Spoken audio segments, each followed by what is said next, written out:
Hey, George, wake up. What time is it? It's time for the next episode of Graveyard Carz. Let's go. Okay. We interrupt this program to inform you of what transpired on the last episode of Graveyard Carz. My name is Brenda Kellison. I'm a pinstriper. Mark gave me the opportunity to letter the little dead wagon, his version of the little red wagon, and so I couldn't pass it up.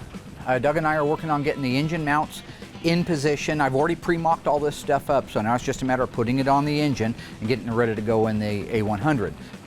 It's not just a matter of dropping it in there like it is on some cars, or just dropping the car down around it like we do on the other cars. God, I've got a bad feeling about this.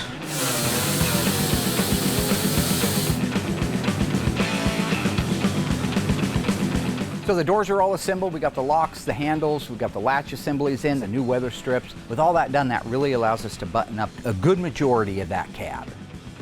This particular case, this is a true unibody. The frame rails are built into it like a unibody would have, but everything in it, the framework for the instrument panel and for the radio, the things that will bolt into it that'll make it a street functionable unit, they're actually welded into the body itself. So I can't take those out and put them in a sandblaster and blast them all up and make them pretty. Will had to do all that stuff in place. To be able to move forward with getting the rest of the interior in the truck, we've got to be able to put the back window in. It's going to be up to our team to get it installed. So with these back glasses, you don't have to urethane them in. They just really set into place, and the molding holds it into place. So therefore, we can just do it ourselves.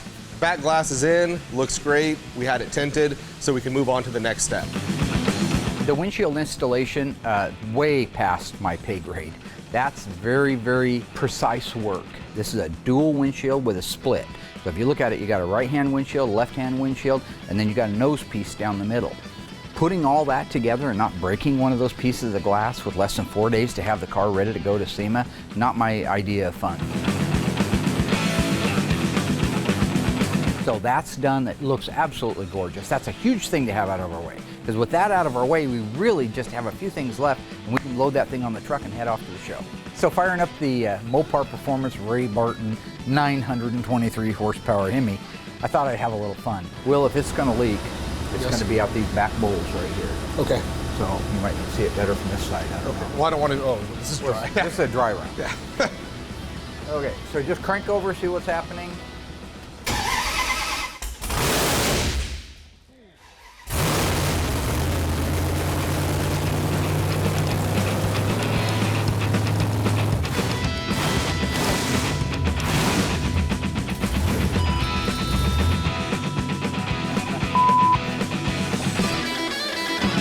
.923 horsepower in a vehicle that probably weighs 3,000 pounds and all the weight's over the back tires? Yeah, bring SEMA on.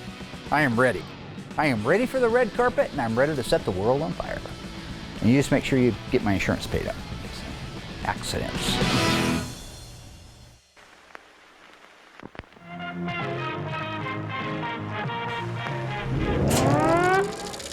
They're coming to get you, Barbara. This time on Graveyard Carz, the ghouls may have wrapped the big-ticket items on the little dead wagon, but this little A100 isn't done yet. Cousin Dougie finishes the seats, the team stains, clears, cuts, and installs the wood slat truck bed, and with Springfield in the rear view, they head for SEMA in Las Vegas. But will an unforeseen problem put the brakes on Mark's red carpet dreams? It's real frustrating, real disappointing. In Springfield, Oregon, Mark Warman, together with his skilled ghouls, It has been established that the unburied dead are coming back to life. bring classic Mopar muscle cars back from the dead to look like they did the moment they left the factory floor. Because of the obvious threat, this station will remain on the air day and night.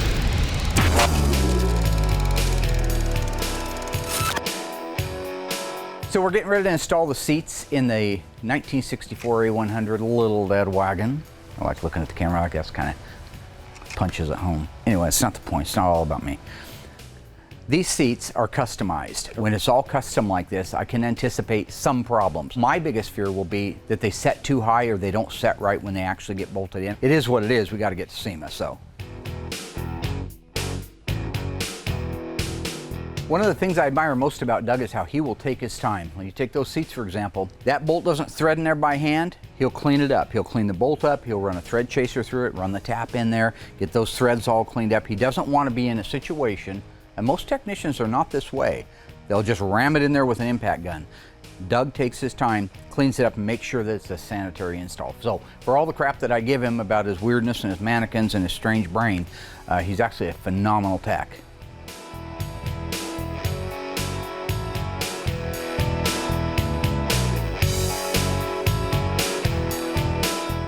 Seats really went in without too much trouble at all. Again, this is a little bit different than what we're used to working on, so we did have to clean up some holes. We did have to find and locate the holes in the floor, that kind of a thing. But overall, it went really well. I'm glad that's done because now the seats are in it, we can set in it, we can set the height to figure out where the shifter is going to be, so we can really start moving forward with the wrap-up.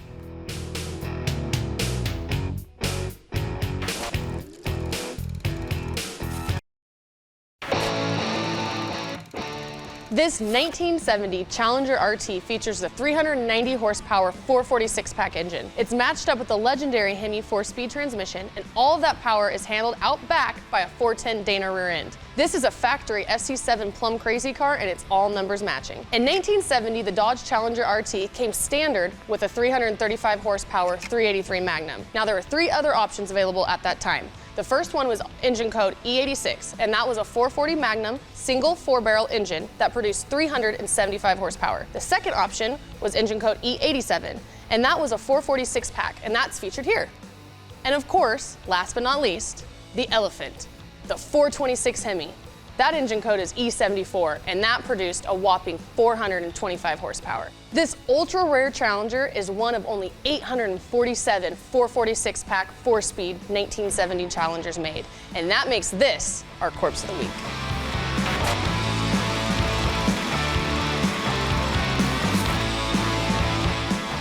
So on our little dead wagon, there are a lot of moving parts and there's a lot of choreography because there's only so much room for so many people. Now, the engine's in it, certainly that means the drivetrain's in it, but the wood has to be stained. We bought a really cool floor bed kit from Yogi's. We're staining it with a dark walnut, and then we're using PPG clear over the top of that, so that's Will's job. The rest of the team are working on getting the stainless steel trimmed and fitted, cut, and put into place for like the wheel tubs and the insides of the bed. We're pretty lucky to have a really cool metal shop right down the road from us. The guys at All Pro, they just roll out the carpet for us. They have all the brakes and all the slip rolls and everything, that they're the ones really that are pre-cutting and pre-shaping a lot of the stainless steel that's going inside the bed. It's big pieces, so you know, inside that bed's 6 feet long and it has to have a certain shape and a certain contour to it. So when you're talking about clear coating over an impervious substrate like metal, it doesn't take nearly as much paint because the paint has nowhere to go, it can't soak in. But this is wood.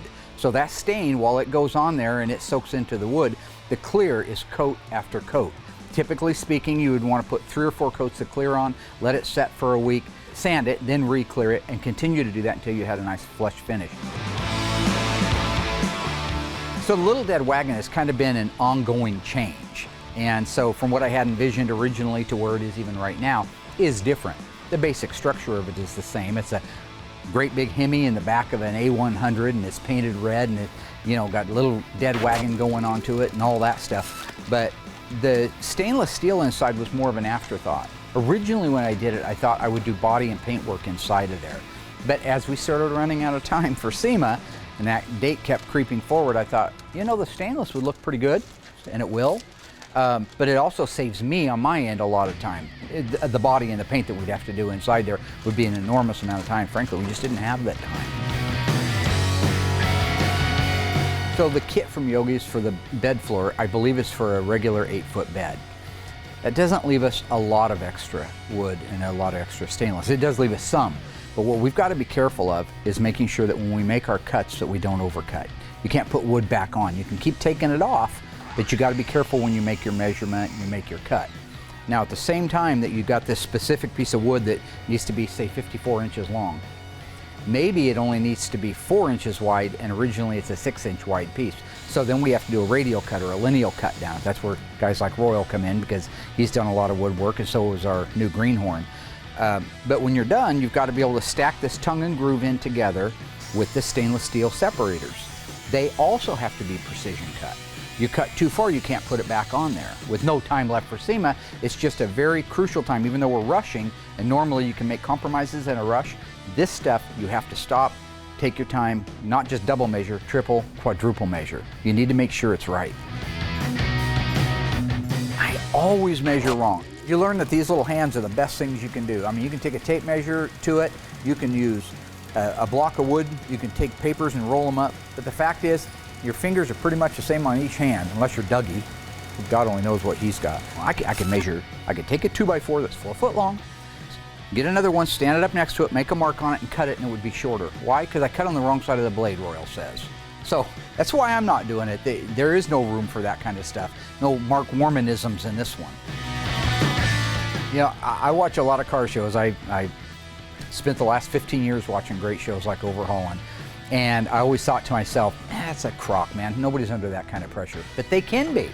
They're under that pressure. And in this situation where you got SEMA just right around the corner, and we're just now starting to put a bed floor in, it's so important that we don't make any mistakes, because we can't next day out a whole nother kit that weighs 300 pounds, right? We have to take our time, but at the same time, one small mistake throws the whole game over. What are you gonna put on the floor? Some carpet? And throw some shag carpet in there, call it a 70s unit?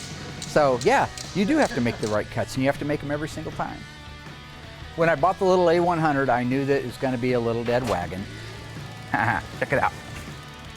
It's been a long process. Got a lot of time into it. A lot of time it just sat because we had other cars that we were working on. Also deciding exactly how I wanted it to look, making sure I had the right vendors lined up on a project like this, because I've never really done a subframe like we had to do on this one. That's a lot of head scratching, that's a lot of thinking, because it's not just cosmetic. If we don't do something right underneath there, somebody dies. Who's going to build the engine? Where are you going to get the engine? Who's going to build the transmission? Where are you going to get the transmission? The rear end, all these things. When you add them up and you sit down with a pen and paper and you start getting things coordinated, it takes a long time to build a car. And it's just a shame that all that prep and all that time and all those dedicated hours still come down, no matter how hard you try, to that last murderous week, hell week, where you're just doing back-to-back suicide shifts trying to knock one of these things out. Maybe one day we'll have a perfect system and won't have to do that. But right now, I don't know any way to avoid it.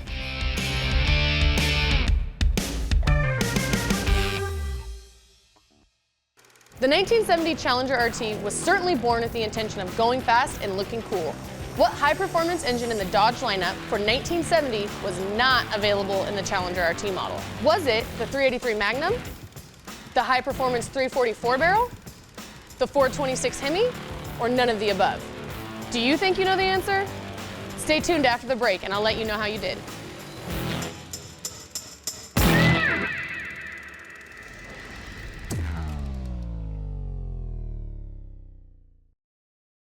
Okay, ghouls, how did you do? What high-performance engine was never available in the 1970 Challenger RT model? If you guessed none of the above, you're wrong. Sorry. The 383 Magnum, as we learned in our Corpse of the Week, came standard in the Challenger RT. The 440 Magnum and the 446 pack were optional, as was the legendary 426 Hemi. However, the high-performance 340 small block engine was never available in the RT model. The only way you could get that high-winding little powerhouse was in a base model Challenger with the A66 option package. In fact, this package pretty much gave you all the good stuff that the RT had, but without the special price class designation of the RT.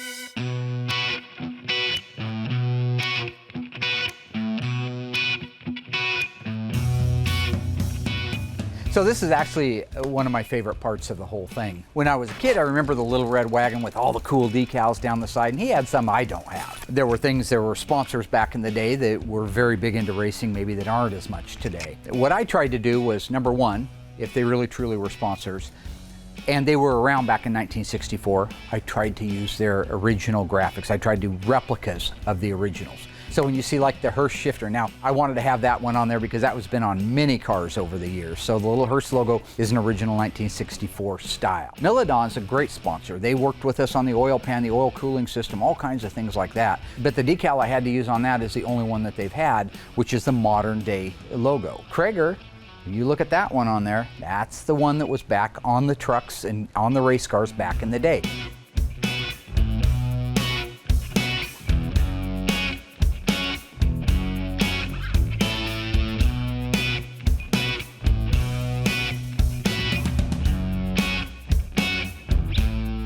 This, to me, I look at it with the logos, with the lettering, everything, the wheels, the tires, the stance, the engine. I am looking at the model that I built when I was a little kid in my bedroom on 14th Street when I was about 8 years old.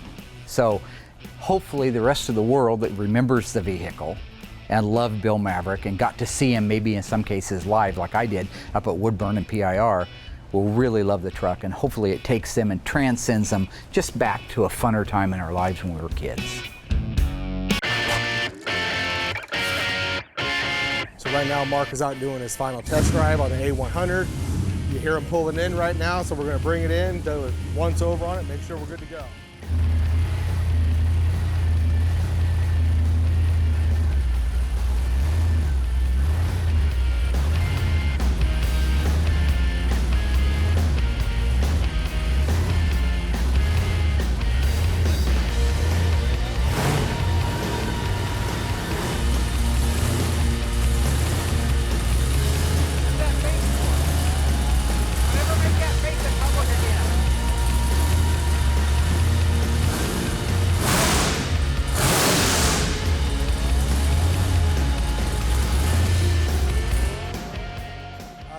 That's a bad boy, bad boy. What you gonna do? What you gonna do when it comes for you? What do you think? How to run. Good. Took it around the parking lot, couldn't steer it, front end was in the air.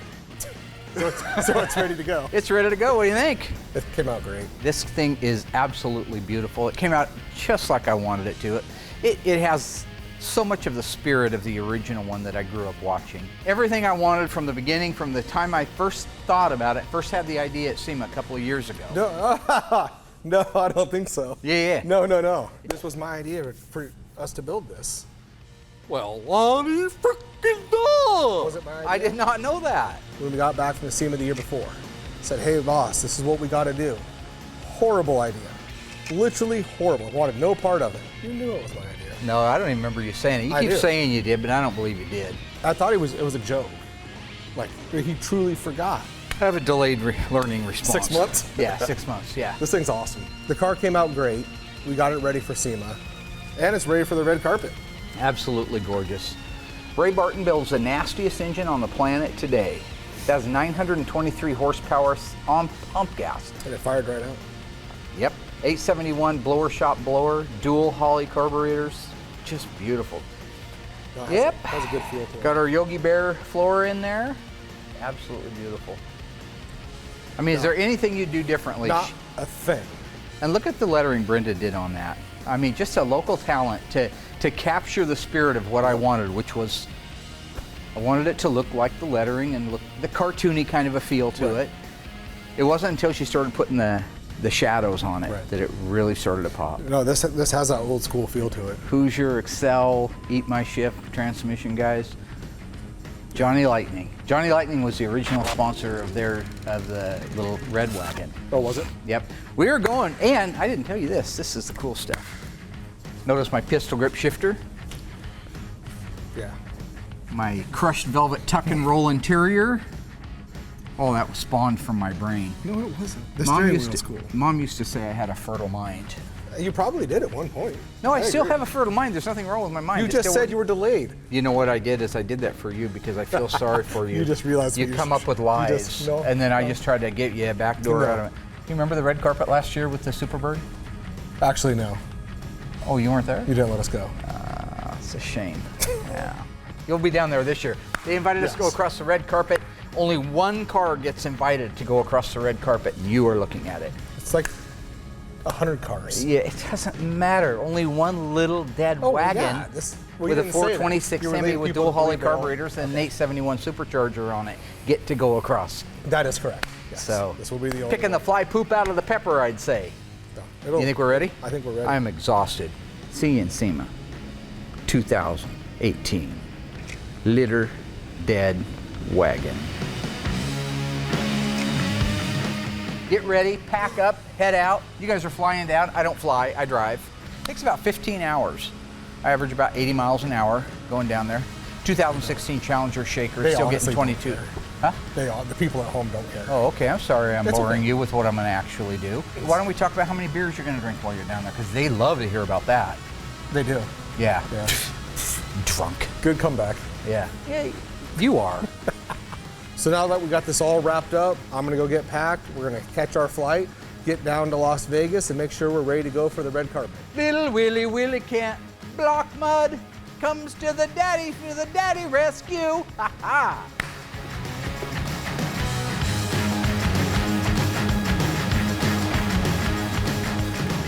He's ridiculous. He's so ridiculous. If you wanted to shave your you could do it on the side of that vehicle. That's the So kind you of can't even reflection. use that on TV. Shaving your on the truck. There's nothing wrong with that. I'm pretty sure. Okay, well, we'll see in the final edit if makes it. Punchy been painting fumes too many years. It's 1978. You are about to start your senior year in high school. You worked all summer at the sawmill and you earned $800. Now, you're not Dougie, so your parents aren't going to co-sign for a more expensive car. You've got $800. A lot of beautiful Mopars in the world. You're at the coolest car lot in town. Obviously, you can't buy the Cuda, too much money. What you can buy is either the 1971 Dodge Demon 340 automatic transmission or the 1974 Cuda with a 360 and a 4-speed. Which car do you take home so you can go cruising on Friday night? Your opinion matters. Please go to graveyardcars.com and cast your vote. We will announce live on Facebook next week what you chose to drive. And as always, thanks for playing.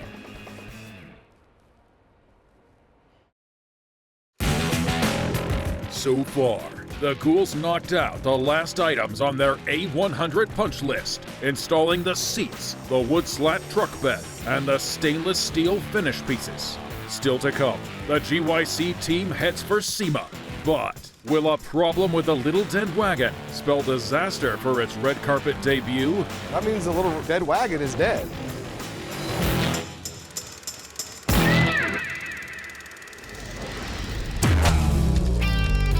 So I've got some side markers out in front of me. These are all off of a 1970 Dodge Challenger. It happens to be the ones on this side are all original ones. The ones over here are the brand new Classic Industries ones. I wanted to point out that even when you have a really good condition original side marker, it isn't usually perfect enough to go into a car that's just had beautiful body and paint work on it. So the question is, do I send this out and do I have it re-chromed, or do I pick up the phone and call Classic and just have them send me a brand new one? So we're going to talk about how to make that decision. Now this is a rear side marker. You see I've got the red lens. Amber goes in the front, red goes in the rear. But we talk about the actual housing itself. If you go around the outer perimeter of it, overall, like I said, it's pretty darn clean. But if you get close, you'll see damages to the chrome. Like here's a slice where some kid on a bicycle went by and blasted it with his pedal probably. If it didn't have the dents, you still have to deal with the fact that this is pot metal that's been chromed and it was 50 years ago. So what happens to pot metal that's that old, that's been chromed? It begins to bubble. And that bubbling is only going to continue to get worse. Now, if you take that and you send it off to the chrome shop, they've got to strip all the chrome off of it. The process of doing that can actually cause more problems to the pot metal. The pot metal actually could get holes in it or pinholes in it that it didn't have when it was in its chromed state. So anybody who's ever chromed for a living knows that pot metal's pretty much designed to be chromed one time. After that, you can end up chasing your tail around in circles. So this is a new housing. You think, well, okay, it's an aftermarket housing. I want an original part of my car. I understand that. I'm the same way. It's just what makes sense. If you look at this housing, this new one, and you go around and you look at the same chrome that I showed you a minute ago. This is a brilliant, deep chrome. There's no pits or bubbles in it. There's no damage, obviously, it's a new part. But it's the exact same footprint as the original one. And I'll show you in a minute on the back. But just consider how close those are, if not exactly perfect. We turn them around and look at them. You have the Chrysler Pentastar because Classic licenses it through Mopar. We have our part number down at the bottom. We have our right hand insignia cast into it. All of the SAE lettering and codes are on there. The original studs, everything on this housing is an identical twin to this housing, except it's not 50 years old and it looks a lot better than the original one. So to me, by the time you chromed this and got it back and hoped that it was perfect, you could probably buy 3 of these. So now you know what my thinking is when it comes to parts that have already passed my quality test. And that's what we're dealing with here, is parts that I wouldn't put on the car unless I approved of them. You make your own decision. That's my advice.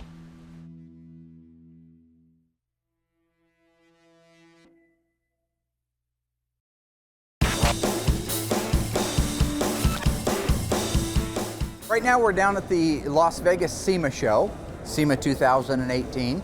I drove down from Springfield, Oregon. Took me about 14 hours. Mopar invited us back to their booth again. It's an honor. It always is an honor because, let's face it, I mean, that's the big guy, right? And so for us to be part of the adopted family is pretty cool. This year, I told them I was building a little dead wagon with the 2nd generation 426 Hemi in it, and they wanted to put it in their booth. So we're down here setting that up. The red carpet's pretty cool. They take some of the really cool, popular cars and kind of roll them across the stage before they head inside to get set up for their display. So Justin and I came down a day early, kind of go over the A100, make sure it was running, driving, ready to go. Got here early this morning, got right to the booth, and it wouldn't start. So after some trial and error, going through the whole thing, come to find out our fuel pump is no longer working. This pump. For real? Yeah. How does a brand pump just stop after like day 2 of running? So we got it disconnected, like hit the switch, and we got nothing coming out of that. Yeah, nothing's coming out of it at all. It's fried. So right now we can't run the truck, and we have about 45 minutes before we're doing the red carpet. And the reason we're running around, sweating, it's hot as hell in here. So I think that the fuel pump's probably not pumping. It's running, but it's not pumping anything. So Mopar has this, I think, 345 horse crate engine. Remember when they built the one up last year, they just used regular fuel pump on it? So it's got an electric fuel pump inside here that's regulated up to 60 pounds for this, but we can regulate it down for ours. And it's got 6 AN fittings on it. So I think they're coming over to take the pump out and then hand it to us, and we're going to put it in ours. So the 2 wires that go to ours will have to go over to theirs. Okay. And I imagine he's connected those a different way, but they've got tools here. They've got everything. Great. When I got here, the battery was dead. We've had this thing dialed in for 3 or 4 days, and not once have we had a battery issue. Mopar had a display unit here, knew the urgency of everything, the time frame, the crunch that we had, and they said, hey, here you go, take apart what you need. And that was pretty rock star right there on their part. So whatever we're going to need to be able to get that in, we've got to do it quick if we're going to make it to the red carpet. Yeah. And I think what it's going to do is we're going to draw off of just one tank right now, just to get over there and back, and leave the other one connected so it doesn't bleed out. That's what I'm hoping. That's the goal, to see what we can do. We're actually taking one of their engines and it's complete, and they're letting us take the fuel pump off of it right now so we can put it on our truck for tonight's event. Right now we have 30 minutes to get this off and get it installed. It's going to be a long shot, but Justin's working on it right now, so I think there is a chance we can get it done. I have a suspicion that whoever moved it into the Mopar booth last night left the fuel pump on, because there's nothing that says fuel pump or off or on, so it'd be easy to leave it on. Because this morning when Will got here, the battery was completely dead. It's a brand new 127 battery. The switch was off, but I think somebody came around and realized what they had done later. So I think that pump running all night without a shutoff valve on it took the pump. It is a different fuel pump, but it's still the same style. 2 wires it runs, nothing fancy. It's just a matter of, we didn't come down here with a ton of tools. I just kind of put what I thought we might need in my little Disneyland backpack, and we're trying to muscle through it right now.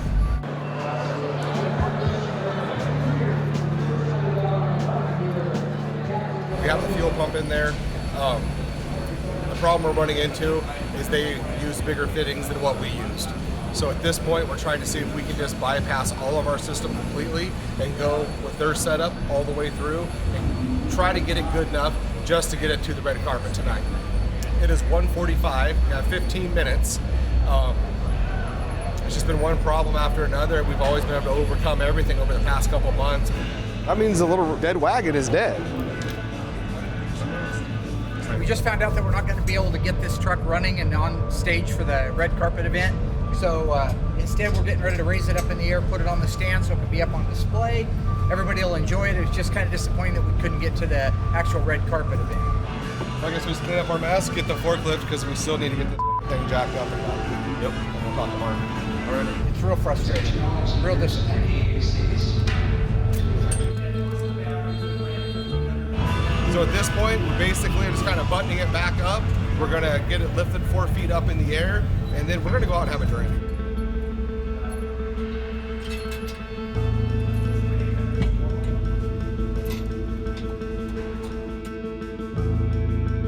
We're hitting Fremont Street. We're done. Get ready to do all of our autographs tomorrow.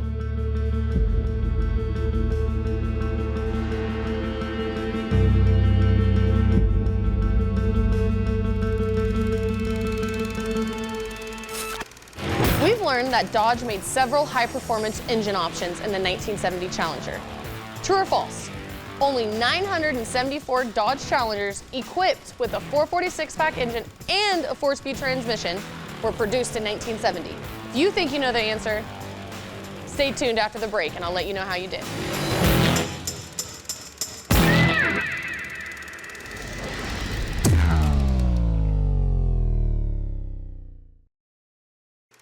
All right, how'd you guys do? Did Dodge really only make a total of 974 446-pack 4-speed Challengers in 1970?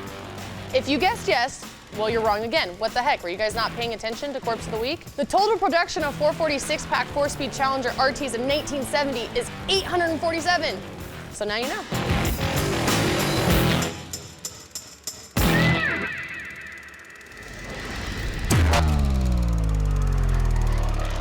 There's two things that I have to do at SEMA. Number one is keep the tradition of starting at 426, and we did that. Number two is to always make sure we bring a big announcement, and trust me, I have one. And speaking of concepts, I know that you know that there is something special under this cover over here. I don't know what kind of car is under the cover on the stage, but I'm anxious to find out. All right, ladies and gentlemen, the 1968 Dodge Supercharger concept. The concept Supercharger is a good-looking car. Now, they just wanted you to see what a concept Charger could look like should they do something like that down the road. Honestly, I think this car is awesome. It's bringing the old school and the new school together, which for my generation is going to make us fall in love with Mopar all over again. A lot of cool things to it. Love the color. A lot of modifications that were really cool. Overall, it's gorgeous. I like it. I'm sure Mark loves it too. I think they'd be missing the boat if they didn't build something close to that. They did it with the Challenger, proved it can be done, took old world influence, put it into a new generation car that met all of the safety regulations and EPA and all that. They can do it again. They can do it with a Charger. That sucks that this is a car that's not going to go into production and that it's only a concept car. Can we start a GoFund page or something? Get 1,000 signatures, we can make it. Mopar's great at everything they do. One really cool thing was the way they ran their exhaust through the taillights. That's just that next level that you don't really think about. That's just thinking outside the box when you're doing a creative build like that. I thought it was executed really nice. You know, I wasn't here back in the 70s, so it's a big catch-up game. My generation liked a lot of the modifications, kind of making their cars their own. So seeing the two worlds come together is pretty awesome. I have to put a firewall in my brain and just say, there's old world original, that's my heart and that's my passion, but you got to open the door to new ideas. So the Supercharger is a very modified, well done, but very modified Charger that I wouldn't probably invest the time into doing for myself, so it's not really my cup of tea. But I think the world loves it. I think the world would buy them like hotcakes if they came out. I think it's super cool. It's different than anything else they have on the streets, and I think that would be awesome if they put it into production. A little too extreme for my taste on certain things, but it's still a beautiful car, and they should be really proud of what they built. I don't know exactly, but it's my hunch that in the next few years we could see something like that. And if they made it in burnt orange, I'd order the first one off the assembly line.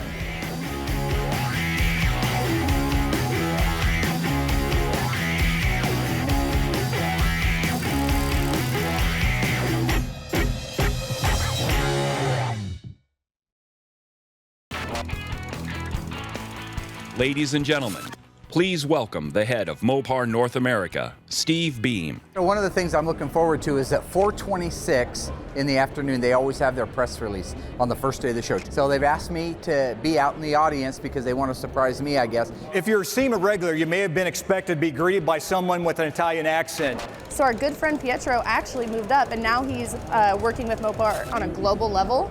So now we have a new guy named Steve we're getting to work with. So I think it's time for me to address the Hellephant in the room. All right, I think it is. You know, this year's super, super exciting. They have a surprise for Mark. We don't know what it's going to be. So over the last few years, Mopar has been excited with words like horsepower, Hemi crate engines, Hell crate. Mopar has a big surprise. Hasn't told us, hasn't told Mark. So I'm kind of anxious to see what it is. We're always looking for that extra ounce of performance. And the good news is, we found it. So I know that my dad has no idea what the surprise is going to be for Mopar because he's going around to everybody and trying to get information from them. And you may have seen our teasers, by the way, on social media. And as you watched, you knew something big was coming. Well, the wait is over. The fact that they kept me out of it, I know it's a big release. All right, introducing another first for Mopar. Plug and play, 1,000 horsepower, Mopar 426 supercharged Hellephant crate Hemi engine. I had no idea that they were about to unveil the most incredible crate engine in the history of the world.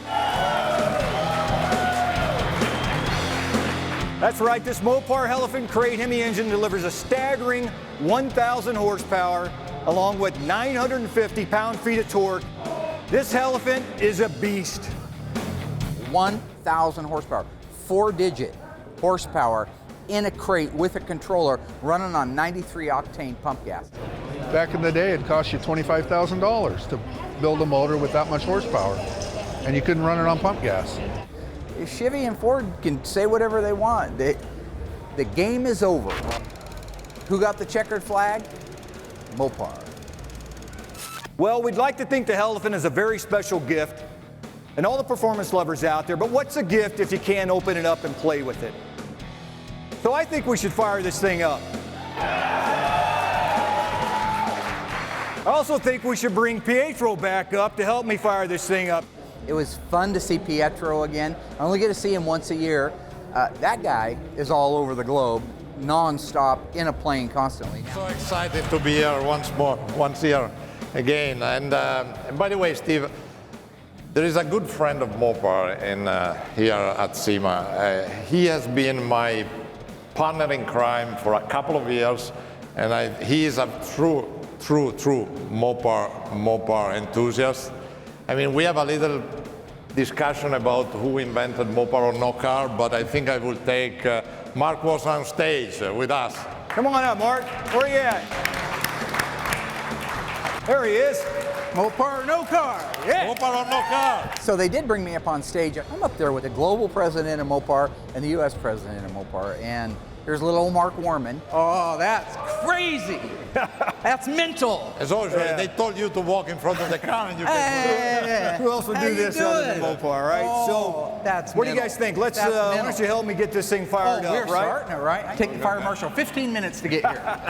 I'll be at my motel room. Start it. All right, so on the count of 3, guys, help me. Yeah. 1, 2, 3.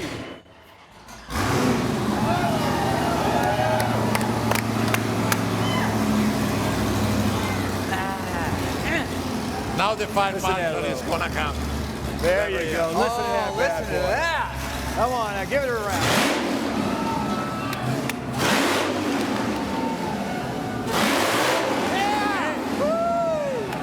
In a crate. Woo! Awesome.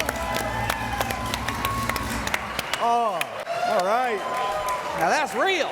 Yeah, that sounds music to my ears. Oh, it's unbelievable. That's beautiful. That's Mopar style. That is what Mopar's done ever since it started. They're amazing how they keep secrets here from you. I don't know how that many people can keep a secret. Hey, and Mark, since you're a good friend of Mopar and a good friend of Pietro, I'm going to consider you a friend of mine. And by the way, that engine's yours. You can use it in one of your project cars coming up. How about that? Are you serious? I'm serious. I've never seen him speechless but about twice, and I think that was the second time. I had no idea that it was coming. And if you're at home, you go, it's an engine. I get that. It isn't that. It isn't it's the first engine. It's that Mark Warman was recognized for something that he's so passionate about. Wow! Serious? Yeah, seriously, it's yours. Well, okay. So let's get off the stage for the farm. I can take it now? Yeah, if you can carry it on your back, you can take it. At the end of the show. That's crazy. That's serious? You Thank deserve you. it. Yeah. You deserve it. I didn't know. That's cool. So anyway, everyone, please help us celebrate the Hellephant's 1,000 horsepower. It's a long way to get here.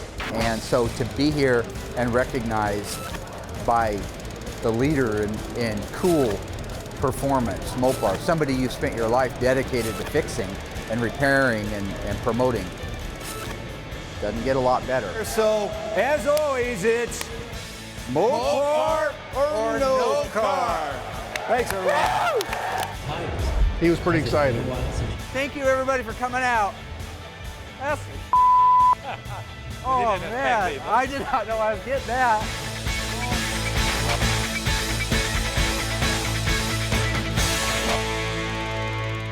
I think we got more done on the Dodge 100 in 2 weeks than we did in the first year. Every trip to SEMA is better than the trip before. It's disappointing that we didn't get to go across the red carpet. You wouldn't know because you didn't want to go down there. Dougie took his vacation while I went down to SEMA.